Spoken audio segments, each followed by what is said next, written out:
Farmacologia do sistema cardiovascular.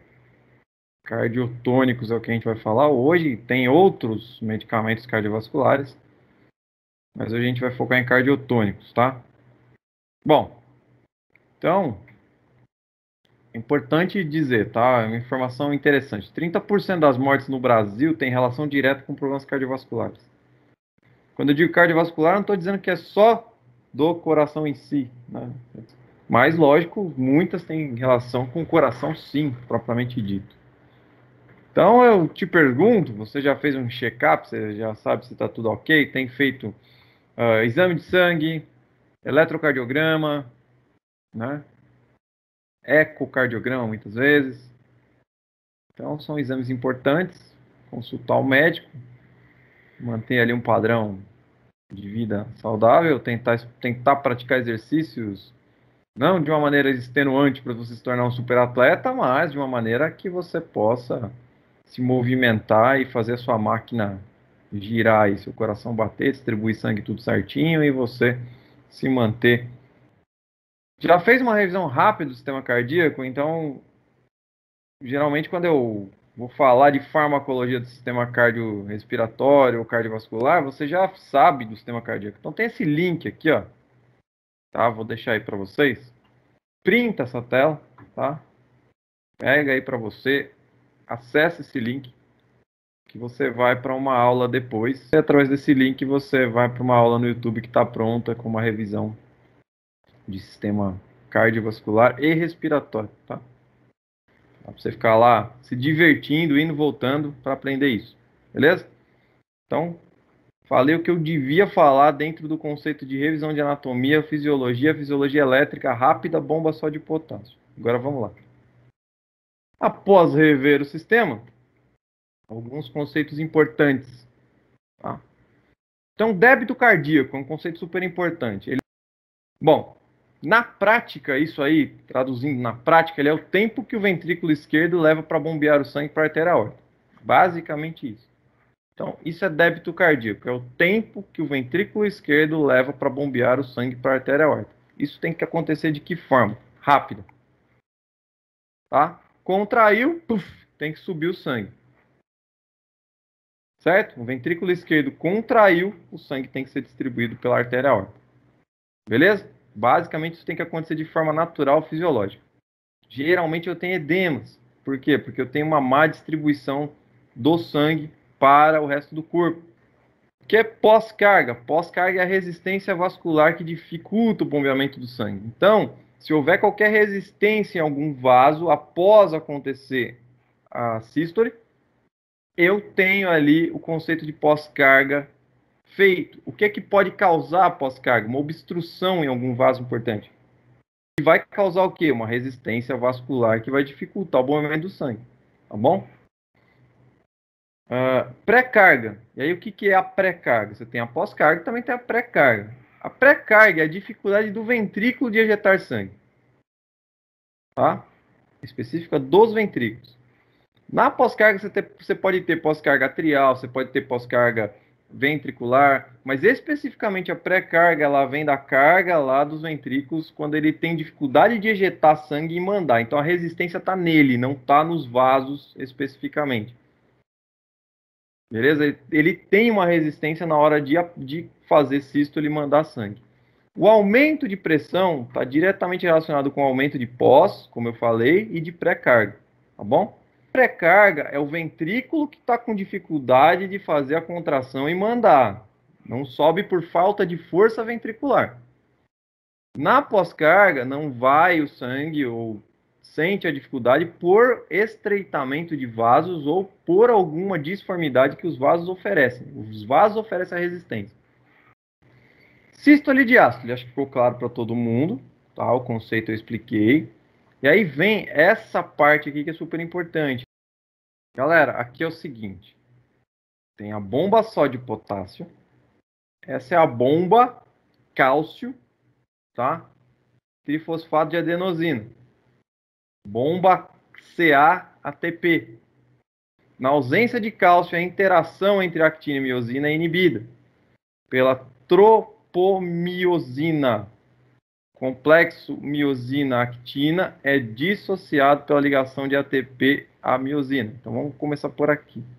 Nesse momento aqui, se você for pegar a sódio-potássio, nesse momento que eu mostrei a bomba de cálcio, a sódio-potássio vai estar assim, no momento de repouso. Tá no nível 1.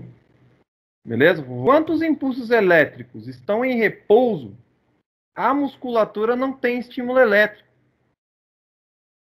Claro isso? Na ausência do estímulo elétrico, o que acontece? A ausência de cálcio no músculo.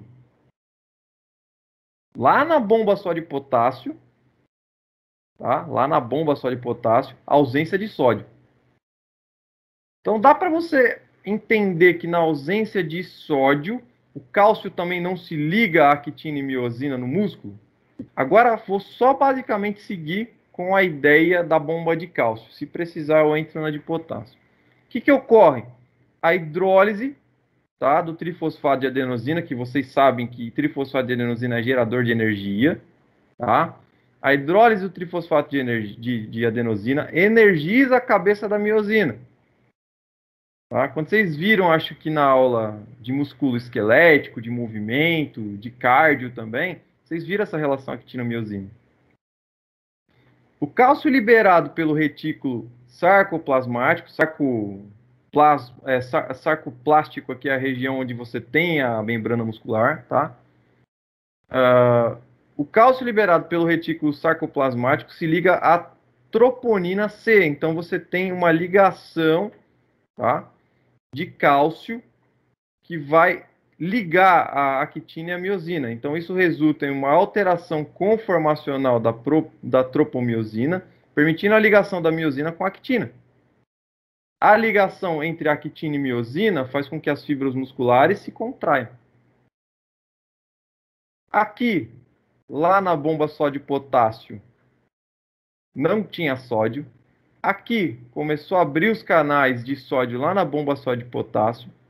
Aqui abriu os canais de sódio e potássio lá na bomba.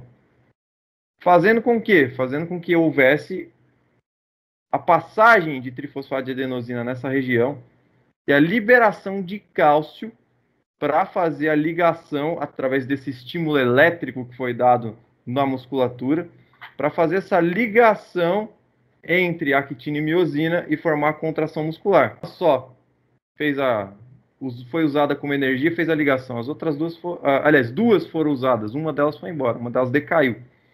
Então, o desligamento do difosfato de adenosina permite a inclinação da cabeça da miosina, levando ao estado contraído.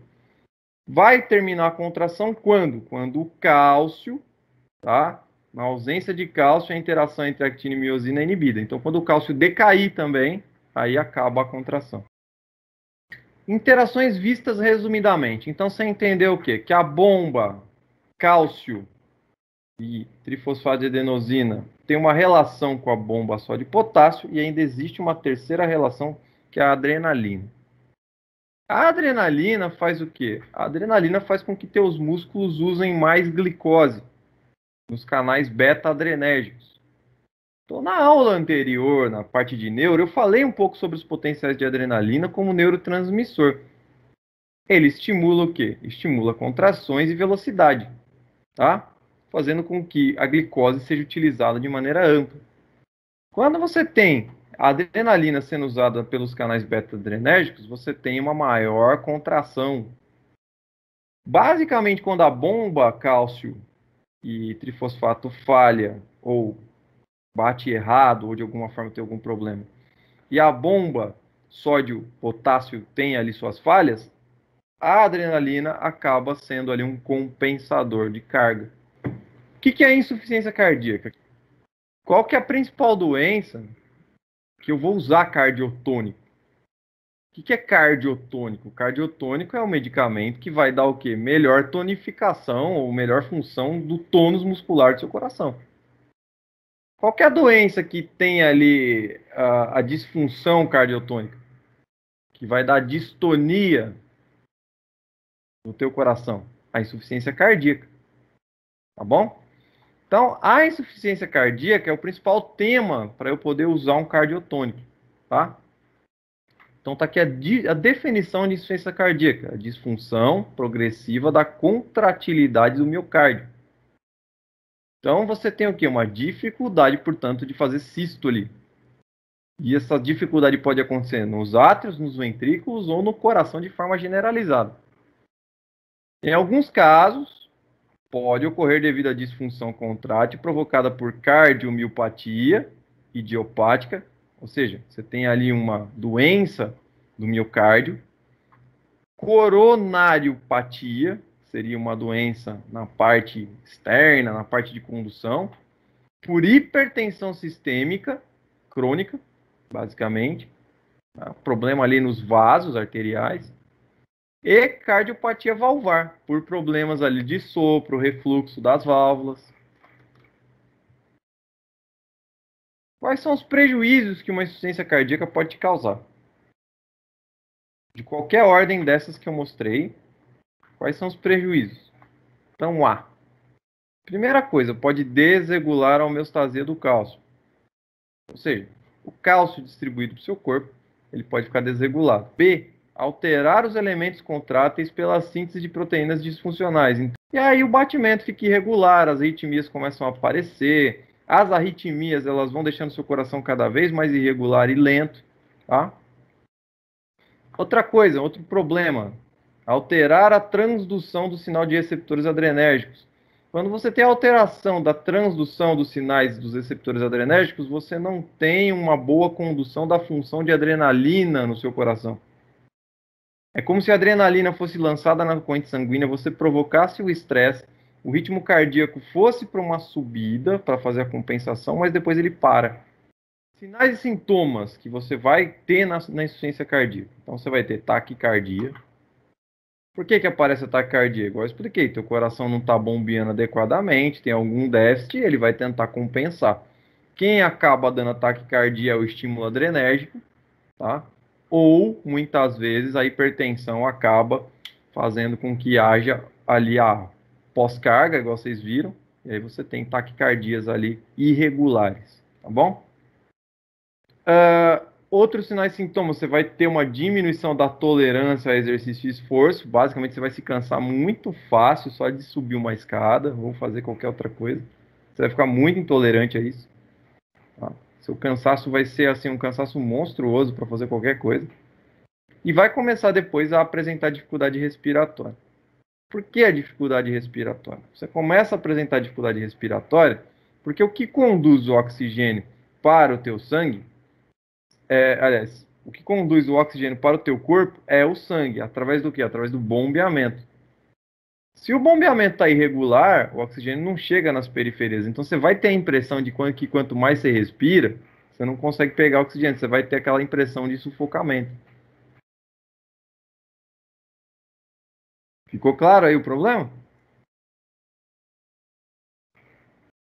Muito bem.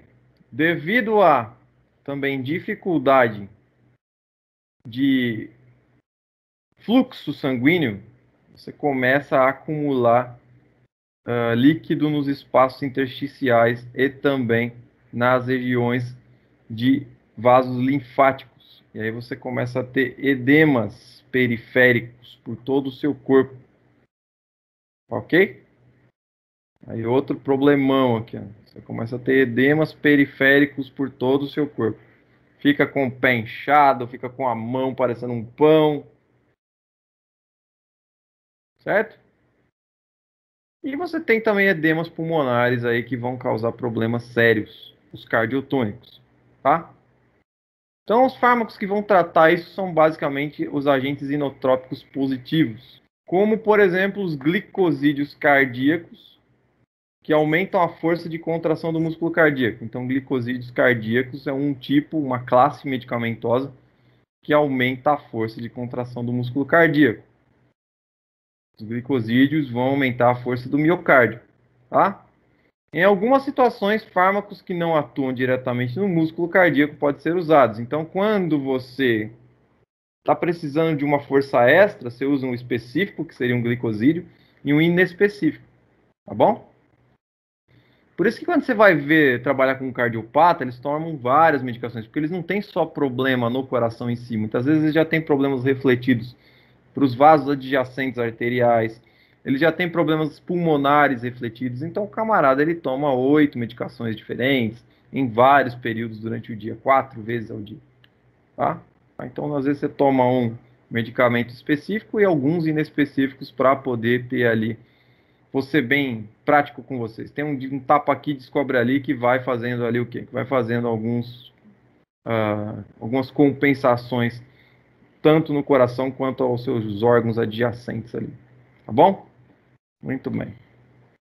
Então essa é a classe básica, glicosídeo cardíaco. Fármacos que tratam glicosídeos cardíacos ou cardiotônicos, os compostos deste grupo elevam a concentração intracelular de cálcio por inibir a bomba de sódio. Alguns exemplos dos glicosídeos, tá? A gente tem os digitálicos, que é a digoxina e o digitotoxina. Digitálico sai da planta digitalis, tá? Dá para vocês pegarem, verificar essas pesquisas aí, qual que é a planta digitalis. Então, a digoxina e a digitoxina são medicamentos bem comuns. E os agentes não digitálicos, ou seja, que não são derivados dessa planta, que é a abaína, tá? Beleza? E eles vão fazer o quê? Eles vão aumentar, portanto, a concentração intracelular do cálcio e inibir a bomba de sódio. É basicamente isso que eles fazem. Outros inespecíficos, aí são medicamentos que vão tratar de maneira inespecífica, tá? Ou muitas vezes coadjuvante com os medicamentos glicosídeos. Então, os agonistas beta-adrenérgicos, que são os simpaticomiméticos, que a gente viu na parte de neuro, que era uma parte mais densa lá no B1, eles fazem aí alguns tratamentos inespecíficos, tá? Eles vão ser usados principalmente em situações de curto prazo, ou seja, você vai ativar a adrenalina para tentar fazer o uso da glicose para que a musculatura tenha ali uma maior geração de energia, no caso o miocárdio, e ele faça contrações. Mas isso, ó, tá bem descrito aqui, ó, só serve para curto prazo, isso não vai tratar a longo prazo, ele é inespecífico por isso, é curto prazo, só para tratar crise. Então, quais são eles? A dopamina, a dobutamina, epinefrina, norepinefrina e o isoproterenol, tá bom? São esses medicamentos inespecíficos que vão tratar a insuficiência cardíaca mais aguda, não a crônica, ou as crises de insuficiência cardíaca que você pode ter durante ou com o indivíduo que é cardiopata crônico. Outros alternativos inespecíficos. Um alternativo inespecífico é o inibidor da fosfodiesterase, ou seja, ele tenta inibir o fosfato, tá? Tenta inibir o fosfato que mantém a bomba de sódio em funcionamento. O medicamento mais usado, mais comum, é a teofilina. Lá na relação de cálcio, tá? Você precisa usar o fosfato para manter aberta ali a ligação do cálcio com a actinimiosina. Então ele mantém por mais tempo, ou seja, ele inibe ali a queda do fosfato, ele não se desliga do canal dele, e aí você tem por mais tempo o cálcio mantendo a actinimiosina fazendo força contrátil. Também inespecífico. É um medicamento alternativo e inespecífico. Se durante um tempo não estiver dando certo a digoxina, o digitálico não estiver funcionando, ou de alguma forma ele precisar de um potencial maior durante uma crise, e você não quiser entrar com adrenérgicos, a teofilina é uma opção, tá? E depois nós temos os agentes sensibilizadores do cálcio. A levozimendana, ela mantém a captação de cálcio para manter as ligações de actina e miosina, só que não através da manutenção do fosfato, tá? E aí nós temos as interações de actina e miosina que vão ocorrer com qualquer concentração intracelular de cálcio quando você usa esses dois tipos de medicamento aqui inespecíficos. Beleza? Bom, entendido tudo isso aí, eu vou fechando aqui a gravação, vou parando. Aí qualquer consulta vocês dão uma olhada geral em tudo que foi visto aí, tá bom?